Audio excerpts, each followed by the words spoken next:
तो hello students, कैसे हैं आप सभी। उम्मीद करते हैं बिल्कुल आप लोग स्वस्थ होंगे, मस्त होंगे और आपका जो एग्जाम का तैयारी है वो बिल्कुल अच्छे तरीके से चल रहा होगा।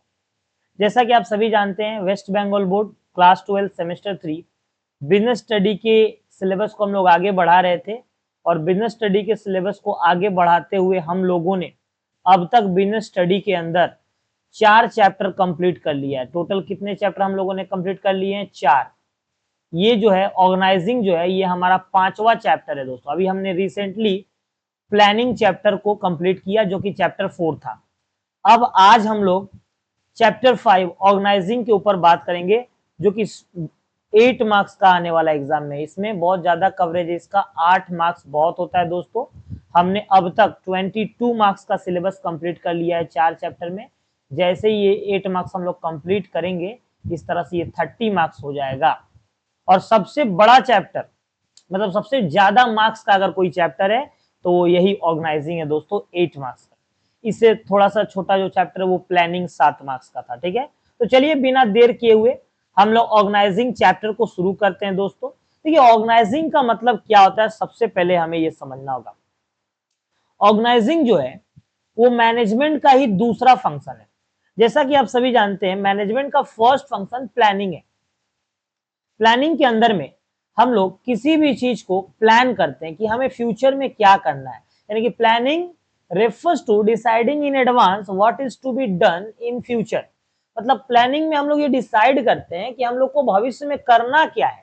और जब ये हम डिसाइड कर लेते हैं कि हमें भविष्य में फ्यूचर में ये करना है तो उसके लिए हम ऑर्गेनाइजिंग करते हैं, उसके लिए हम रिसोर्सेस का जुगाड़ करते हैं। बहुत सारे चीजों का हम लोग जुगाड़ करते हैं जिसको हम लोग उसी को ऑर्गेनाइजिंग बोला जाता है। हर चीज को अरेंज करना, हर चीज का अरेंजमेंट, अपने टारगेट को अचीव करने के लिए हर चीज का अरेंजमेंट करना ही क्या कहलाता है? ऑर्गेनाइजिंग कहलाता है। तो आप देख सकते हैं यहाँ पे लिखा ऑर्गेनाइजिंग इन जनरल वर्ड।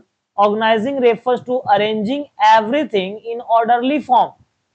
हर एक चीज को, प्रत्येक चीज को जो हमारे टारगेट को अचीव करने में हेल्प कर रहा है उसको सही तरह से अरेंज करना।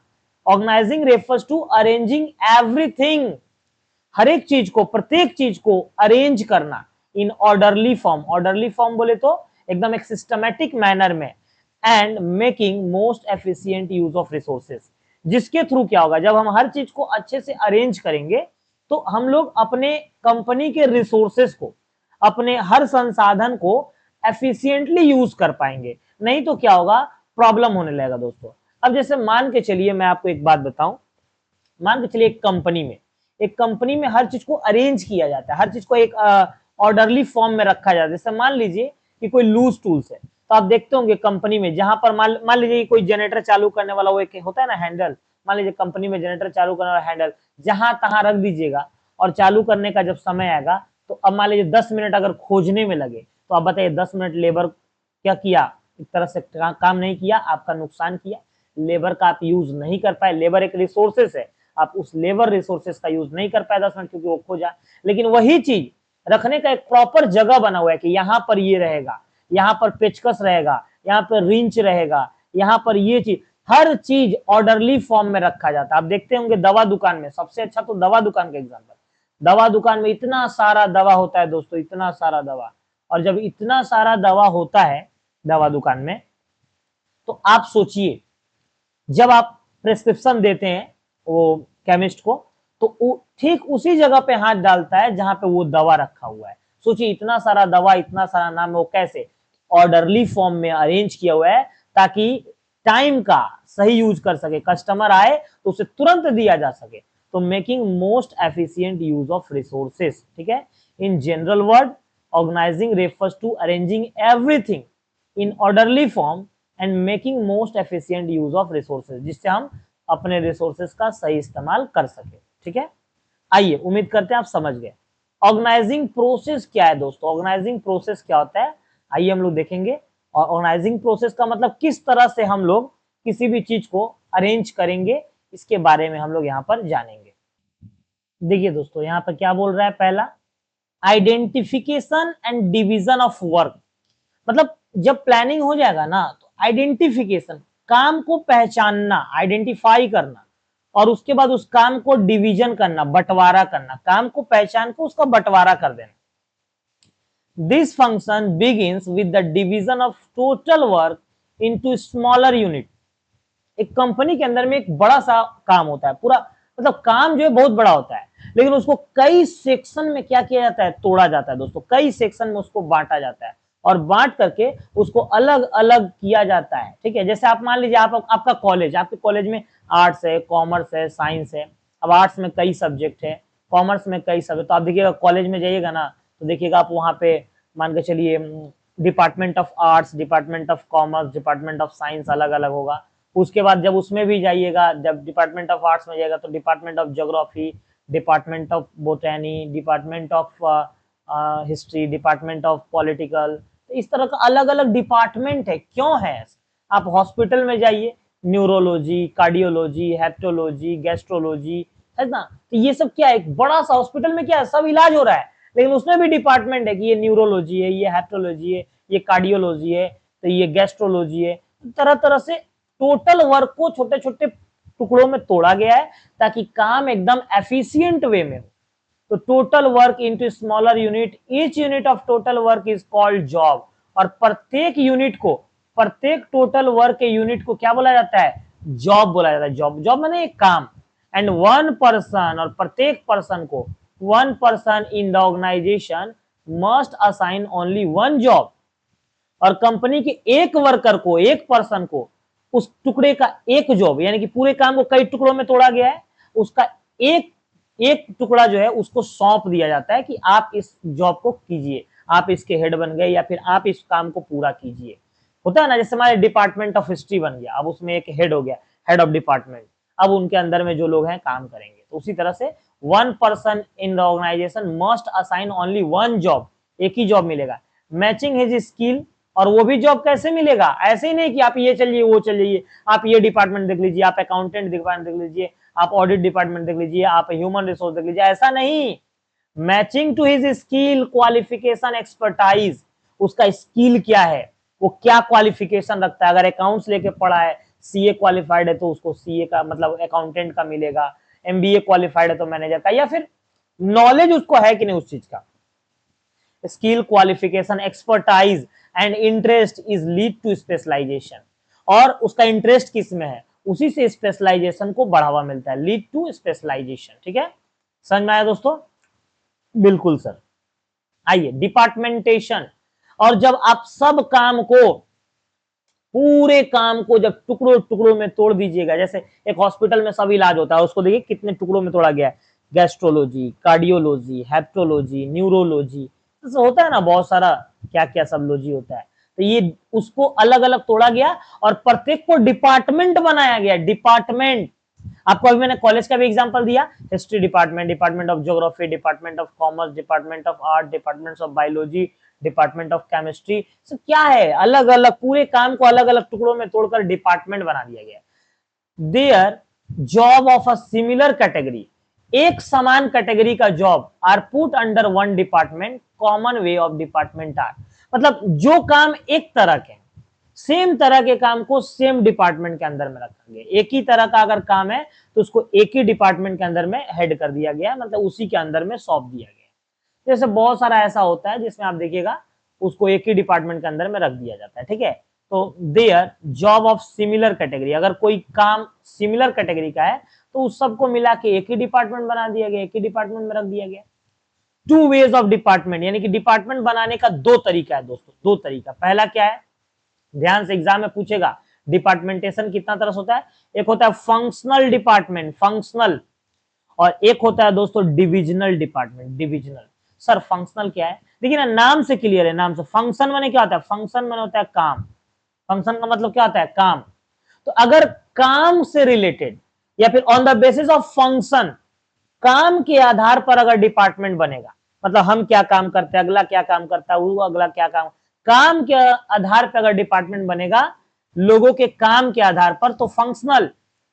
और अगर प्रोडक्ट के आधार पर बनेगा, प्रोडक्ट के आधार पर बनेगा, देखिए प्रोडक्ट, प्रोडक्ट के आधार पर बनेगा, उसको बोलते हैं डिविजनल, डिविजनल। जैसे आइए हम आपको एक एग्जांपल देते हैं। जैसे मान लीजिए हमारे यहाँ पे ना एक कंपनी है, जैसे हम आपको बता दें राजा बिस्किट, और आपके यहाँ भी होगा, ऐसा बात नहीं है, राजा बिस्किट प्राइवेट लिमिटेड, या राजा बिस्किट नहीं है, वो बिस्किट बनाता है, केक भी बनाता है, राजा उद्योग प्राइवेट लिमिटेड, राजा उद्योग प्राइवेट लिमिटेड कंपनी है, आपके वहां भी होगा जहां से भी आप वीडियो देख रहे हैं। तो राजा उद्योग प्राइवेट लिमिटेड याद रखिएगा, ठीक है। ये जो कंपनी है, मान लीजिए इस कंपनी में, ये कंपनी बिस्किट बनाता है, बिस्किट बनाता है, केक बनाता है, मान लीजिए मसाला भी बनाता है, स्पाइसेस मसाला भी बनाता है, और भी पता नहीं क्या क्या बनाता है, ठीक है। तो मान लीजिए अगर इसको इस आधार पर डिपार्टमेंट बनाना है, मान लीजिए ये उसका कंपनी है, ये उसका कंपनी है, पूरा ये जमीन है, ये पूरा कंपनी है, तो अगर डिपार्टमेंट बनाना है तो ये देखिए इसने क्या किया, बोला कि इतना दूर का एरिया में ये बिस्किट डिपार्टमेंट रहेगा, बिस्किट डिपार्टमेंट, और इतना दूर का एरिया में ये केक डिपार्टमेंट रहेगा, केक, और इतना दूर का एरिया में स्पाइस मसाला डिपार्टमेंट रहेगा, ये हम लोग का ऑफिस रहेगा, ऑफिस, ऑफिस। तो ये देखिए डिपार्टमेंट हो गया ना। ये डिपार्टमेंट किस आधार पर हुआ, आप बताइए, खुद बताइए, ये डिपार्टमेंटेशन किस आधार पर हुआ है। ये डिपार्टमेंट अलग अलग बना है प्रोडक्ट के आधार पर, प्रोडक्ट, एक प्रोडक्ट बिस्किट, दूसरा प्रोडक्ट केक, तीसरा प्रोडक्ट मसाला, तो प्रोडक्ट के आधार पर बनेगा तो उसको बोला जाएगा डिविजनल, डिविजनल डिपार्टमेंट। और एक होता है, ये देखिए ये होता है ऐसा, एक होता है कि ये रहा कंपनी, ये रहा कंपनी, और इसमें देखिए क्या होता है, ये रहा आपका परचेज डिपार्टमेंट, परचेज डिपार्टमेंट, ये रहा आपका प्रोडक्शन डिपार्टमेंट, ये रहा आपका सेल्स डिपार्टमेंट, ये रहा आपका एचआरएम डिपार्टमेंट। अलग अलग काम, परचेज में केवल परचेज से रिलेटेड काम होगा, प्रोडक्शन में प्रोडक्शन से रिलेटेड काम होगा, सेल में सेल्स रिलेटेड काम होगा, एचआरएम में लोगों का रिक्रूटमेंट, नए नए एम्प्लॉय का भर्ती होगा। तो ये देखिए ये काम के आधार पर डिपार्टमेंट बना है, काम के आधार पर। तो जब काम के आधार पर डिपार्टमेंट बनेगा ना दोस्तों, तो इसको बोला जाएगा फंक्शनल, फंक्शनल डिपार्टमेंट, याद रखिएगा फंक्शनल। तो इसीलिए कोई भी डिपार्टमेंट पहले डिविजनल बनता है। मान लीजिए बिस्किट, बिस्किट डिविजनल है, अब बिस्किट के अंदर में ये सब डिपार्टमेंट होगा, बिस्किट के अंदर में होगा परचेज, मान लीजिए प्रोडक्शन, सेल, एचआरएम, ये सब इस तरह से, यानी कि डिविजनल के अंदर में होता है फंक्शनल, डिवीजन, डिविजनल के अंदर में फंक्शनल, याद रखिएगा डिविजनल के अंदर में फंक्शनल होता है। आइए उसके बाद अब समझ गए आप, पढ़ते हैं। Under this method job related to common function, ऐसा कोई जॉब जिसमें हम लोग एक तरह का काम करते हैं, are grouped under the one department, उसको एक डिपार्टमेंट में ग्रुप किया जाता है। जैसे मान लीजिए कि 3 वर्कर है और तीनों जो है ना जा करके ये पेन बनाते हैं, कंपनी में ये पेन बनाते हैं, पेन को बनाते हैं, तो तीनों प्रोडक्शन डिपार्टमेंट से रिलेटेड है, तीनों प्रोडक्शन करते हैं। मान लीजिए तीनों ये कच्चा माल खरीदते हैं, इसका कच्चा माल बनाते नहीं, कच्चा माल, तो परचेज डिपार्टमेंट से। तो job related to common function, अगर कॉमन फंक्शन का जॉब है तो ग्रुप होगा under one department. That is all the job related to production are grouped under production department. और ये जो है जॉब रिलेटेड टू प्रोडक्शन, मान लीजिए जैसे एग्जांपल दिया है, मान लीजिए अगर कोई जॉब है प्रोडक्शन से रिलेटेड तो वो ग्रुप हो जाएगा किस डिपार्टमेंट में, प्रोडक्शन डिपार्टमेंट में। कोई जॉब है सेलिंग से रिलेटेड तो वो ग्रुप हो जाएगा, वो लोग किस डिपार्टमेंट में आ जाएंगे, सेलिंग में। Under this method, job related to one department are grouped under one department.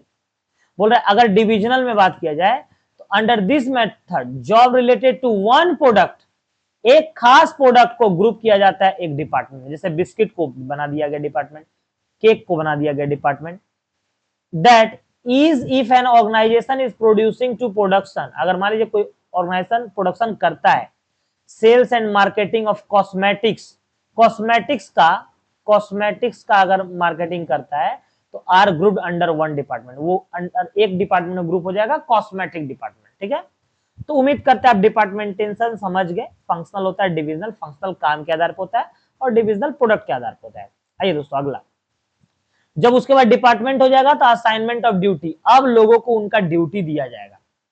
Here different individual are assigned duties matching to his skill, अलग अलग लोगों को उनके स्किल के हिसाब से, उनके क्वालिफिकेशन के हिसाब से employee are assign duty by giving them a document, employee को ड्यूटी असाइन किया जाता है डॉक्यूमेंट देके। कौन सा डॉक्यूमेंट देके, कॉल्ड जॉब डिस्क्रिप्शन, उसको क्या बोला जाता है, जॉब डिस्क्रिप्शन बोला जाता है दोस्तों, जॉब डिस्क्रिप्शन याद रखिएगा। जॉब डिस्क्रिप्शन ना आप जब जॉब को ज्वाइन करेंगे तो आपको दिया जाता है कि आपका राइट क्या है कंपनी में, आप क्या कर सकते हैं, आपका काम क्या है, आपका ड्यूटी क्या है, कितना देर काम करना है, क्या सैलरी है, सब कुछ। तो वही बोला जा रहा है असाइनमेंट ऑफ ड्यूटी में गिविंग द डॉक्यूमेंट, एक डॉक्यूमेंट दिया जाता है called job description. Job description आपके जॉब के बारे में सब कुछ डिस्क्राइब करेगा। इज कंटेंट ऑफ रेस्पॉन्सिबिलिटी और ड्यूटी टुवर्ड द जॉब, बोले ना आपका जो जॉब है उससे रिलेटेड आपका रिस्पॉन्सिबिलिटी क्या है, आपका ड्यूटीज क्या है, वो जॉब डिस्क्रिप्शन में लिखा रहेगा। तो असाइनमेंट ऑफ ड्यूटी ये तीसरा काम है। पहला identification and division of work, दूसरा डिपार्टमेंटेशन और तीसरा असाइनमेंट ऑफ ड्यूटी। चौथा ये दोस्तों स्टैब्लिशिंग रिपोर्टिंग रिलेशनशिप, मतलब रिपोर्ट करना, रिलेशनशिप स्टैब्लिश करना। ये देखिए to perform the assign the job by the manager, manager ने जो जॉब दिया है उसको परफॉर्म करने के लिए, उसको काम करने के लिए individual needs some authority, individual को क्या चाहिए, कुछ अथॉरिटी चाहिए, पावर चाहिए। सो इन फोर्थ स्टेप, चौथे स्टेप में of organisation all the individual are assign some authority, प्रत्येक इंडिविजुअल को, प्रत्येक व्यक्ति को कुछ पावर दिया जाता है, अथॉरिटी दिया जाता है, मैचिंग टू द रिस्पॉन्सिबिलिटी, उनके रिस्पॉन्सिबिलिटी को देख के, क्योंकि जिसका रिस्पॉन्सिबिलिटी ज्यादा होता है उसको अथॉरिटी, पावर भी क्या किया जाता है, ज्यादा। अगर आपका दायित्व तो हम ज्यादा दे रहे हैं तो आपको पावर भी ज्यादा देंगे।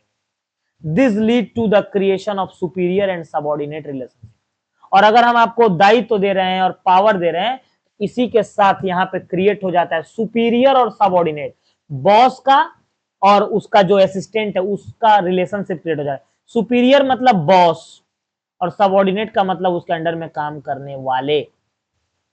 तो बताइए रिस्पॉन्सिबिलिटी हम जिसको दिए वो मेरा सबऑर्डिनेट है और हम सुपीरियर है, तो यहीं पे सुपीरियर और सबऑर्डिनेट रिलेशनशिप क्रिएट हो जाता है। The individual having higher authority become the superior, अगर वो इंडिविजुअल, वो इंसान जिसको कंपनी में ज्यादा पावर दिया गया है तो पक्का वो क्या है, सुपीरियर है, become the superior. An individual having higher authority become the superior and less authority, जिनको कम पावर दिया गया है वो क्या है, वो चेला है, यानी कि सबऑर्डिनेट है, वर्कर है। Here managerial hierarchy gets create the principle of scalar chain follow, और यहाँ पे मैनेजर का हायरार्की, हायरार्की मतलब एक स्टेप बाय स्टेप फॉलो किया जाता है, बॉस, बॉस के नीचे वो, फिर उसके नीचे सुपरवाइजर, फिर उसके नीचे वर्कर, इसीलिए यहाँ पे स्केलर चैन फॉलो किया जाता है, स्केलर चैन। ठीक है दोस्तों, प्रिंसिपल ऑफ मैनेजमेंट में मैंने पढ़ाया था आपको स्केलर चैन। आइए अगला हम लोग क्वेश्चन देखेंगे, importance and advantage of organising. Organising का क्या इंपॉर्टेंस है, क्या एडवांटेज है। तो ये देखिए क्या फायदा ऑर्गेनाइजिंग का, तो बेनिफिट इन स्पेशलाइजेशन, बिल्कुल सही बोल रहा है। जब हम ऑर्गेनाइजिंग करते हैं तो काम को टुकड़ों में बांटते हैं, अलग अलग डिपार्टमेंट बनाते हैं, तो इससे क्या होता है, स्पेशलाइजेशन को तो बढ़ावा मिलता है। हॉस्पिटल में बहुत सारा काम है बीमारी का, लेकिन देखिए अलग अलग टुकड़ा में बांट के स्पेशलाइज किया गया है, कार्डियोलॉजी अलग, हेप्टोलॉजी अलग, न्यूरोलॉजी अलग, आपके कॉलेज में भी अलग अलग स्पेशलाइजेशन किया है। Due to division of work each individual is specialist in his work, प्रत्येक इंडिविजुअल अपने काम में स्पेशलिस्ट बन जाता है। Due to division of work each individual is specialist in his work, प्रत्येक इंडिविजुअल अपने काम में एक्सपर्ट बन जाता है। अगला रोल क्लैरिटी, इससे रोल क्लियर रहता है एकदम। जैसे आपको एक डिपार्टमेंट सौंप दिया गया है तो आपका रोल क्लियर है कि हमको इससे अलावा ज्यादा काम नहीं करना है, यही मेरा काम है। In the organizing function individual are assign the job, बोल रहे ऑर्गेनाइजिंग फंक्शन में इंडिविजुअल को जॉब असाइन किया जाता है, जॉब काम दिया जाता है, रिस्पॉन्सिबिलिटी दिया जाता है, अथॉरिटी दिया जाता है। So the role of every manager and worker is clear, मतलब ऑर्गेनाइजिंग फंक्शन में लोगों को जॉब दिया जाता है, रिस्पॉन्सिबिलिटी अथॉरिटी दिया जाता है, तो इसलिए every manager and worker role is clear. Manager का क्या रोल है वो क्लियर होना चाहिए, वर्कर का कंपनी में क्या रोल है क्लियर होना चाहिए। Optimum utilization of resources, organizing से क्या फायदा है भाई, तो रिसोर्सेज का सही इस्तेमाल होता है, क्योंकि हर चीज को हम सही तरीके से अरेंज करते हैं। In the organizing function there are very few chance of duplication of work, organizing function में बहुत कम चांस रहता है कि काम का डुप्लीकेशन होगा, यानी गलत काम होगा या डबल काम होगा। Every individual is specialist about the work, प्रत्येक इंसान अपने काम में स्पेशलिस्ट रहता है, बोल रहा है प्रत्येक इंसान अपने काम में क्या रहता है, स्पेशलिस्ट रहता है। हेंस इसलिए resources are utilize carefully without any wastage, बोल रहा है रिसोर्सेज केयरफुली यूज किया जाता है बिना किसी नुकसान के, बिना किसी वेस्टेज के, कोई वेस्टेज नहीं होता है, और हर रिसोर्स का हम सही इस्तेमाल करते हैं क्योंकि प्रॉपर्ली अरेंजमेंट हम किए हैं, उसको नुकसान होने से बचाते हैं। कोऑर्डिनेशन, कोऑर्डिनेशन मतलब होता है सामंजस्य, तालमेल। In any organization every department is linked with other department, बिल्कुल सही बात है। प्रत्येक डिपार्टमेंट में एक डिपार्टमेंट दूसरे डिपार्टमेंट से क्या रहता है, लिंक रहता है, क्योंकि उससे जब बन के आएगा तब नहीं आएगा। जैसे मान के चलिए कि जूट मिल में अगर होता है, आपने देखा होगा, एक होता है स्प्रिंग डिपार्टमेंट जहां सूता बनता है, फिर वो सूता बन के जाता है फोका नली डिपार्टमेंट, तो वहां नली में लपेटा जाता है, फिर वो जाता है तांत डिपार्टमेंट, तो वहां बोरा बनता है, और तरह तरह का ऐसा डिपार्टमेंट। एक का डिपार्टमेंट से अगर नहीं बनेगा तो दूसरा में काम नहीं होगा। तो प्रत्येक डिपार्टमेंट लिंक होता है दूसरे डिपार्टमेंट से। अगर परचेज डिपार्टमेंट परचेज ना करे तो प्रोडक्शन डिपार्टमेंट प्रोडक्शन क्या करेगा, प्रोडक्शन डिपार्टमेंट प्रोडक्शन ना करे तो सेल डिपार्टमेंट सेल क्या करेगा। इसलिए लिंक है एक दूसरे से। Hence, member of each department coordinate with each other. इसीलिए हर डिपार्टमेंट के मेंबर को अपने दूसरे डिपार्टमेंट से के साथ कोऑर्डिनेट करना चाहिए। अगला, एक्सपेंशन ऑफ ग्रोथ, ग्रोथ होगा, एक्सपेंशन फैलाव होगा, with optimum utilization of resources and proper division of work. अगर रिसोर्सेज का आप सही तरीके से इस्तेमाल कर रहे हैं और वर्क का प्रॉपर डिवीजन किए, सही तरीके से वर्क को बांटे हैं, company can easily meet the challenge and expand their business. Company आसानी से अपने चैलेंज को फेस कर पाएगी और अपने बिजनेस को फैला पाएगी, एक्सपेंड कर पाएगी। तो बेनिफिट में क्या हुआ, स्पेशलाइजेशन को बढ़ावा, role clarity, optimal utilization of resources, coordination और एक्सपेंशन एंड ग्रोथ। ठीक है दोस्तों, आइए आगे देखते हैं। आगे जो है ऑर्गेनाइजेशनल स्ट्रक्चर के बारे में हम लोग को पढ़ना है। आइए इसको पढ़ा देते हैं, उसके बाद स्पैन ऑफ मैनेजमेंट अगले वीडियो में करेंगे। ऑर्गेनाइजेशनल स्ट्रक्चर क्या होता है, देखिए, when the manager are performing organizing function, जब मैनेजर ऑर्गेनाइजिंग फंक्शन को परफॉर्म करता है, organizational structure get created automatically. जैसे ही मैनेजर अपना काम को शुरू करता है, एक ऑर्गेनाइजिंग स्ट्रक्चर क्रिएट हो जाता है अपने आप, विच डिफाइन द जॉब पोजीशन, और वो स्ट्रक्चर बताता है जॉब पोजीशन को कि किसका जॉब क्या है, ऑथोरिटी को किसका कितना पावर है, किसका कितना रिस्पॉन्सिबिलिटी है, दायित्व है, ये सब बताता है। डिफरेंट डिफरेंट एम्प्लॉय का, मतलब हर एक अलग अलग एम्प्लॉय का ऑथोरिटी, जॉब पोजीशन, रिस्पॉन्सिबिलिटी को जो डिफाइन करता है, उसको बोलते हैं हम लोग ऑर्गेनाइजेशनल स्ट्रक्चर। तो दोस्तों, आज के इस वीडियो में पहले लेक्चर में मैं यहीं तक रहने दूंगा। टोटल 3 वीडियो में मैं ऑर्गेनाइजिंग को खत्म कर दूंगा, और ये पहला जो है लेक्चर ऑर्गेनाइजिंग का, यहीं तक रहेंगे हम लोग। और हाँ दोस्तों, आगे आप जितने भी वीडियो अगर अब तक नहीं देखे हैं तो सब वीडियो देखिए, प्लेलिस्ट में जाकर बिजनेस स्टडी का प्लेलिस्ट बना हुआ है। और दोस्तों अलर्ट हो जाइए, 1 महीने से भी कम समय बचा हुआ है आपके एग्जाम में। कोई भी डाउट हो तो बेझिझक आप हमारे व्हाट्सएप नंबर पे मैसेज करके पूछ सकते हैं, ठीक है। अगर वीडियो आपके लिए हेल्पफुल रहा तो प्लीज वीडियो को लाइक करिए, चैनल को सब्सक्राइब करिए, और हाँ, अपने दोस्तों और स्कूल ग्रुप में शेयर करना ना भूलिए। दोस्तों मिलते हैं अगले वीडियो में, तब तक के लिए टाटा बाय बाय।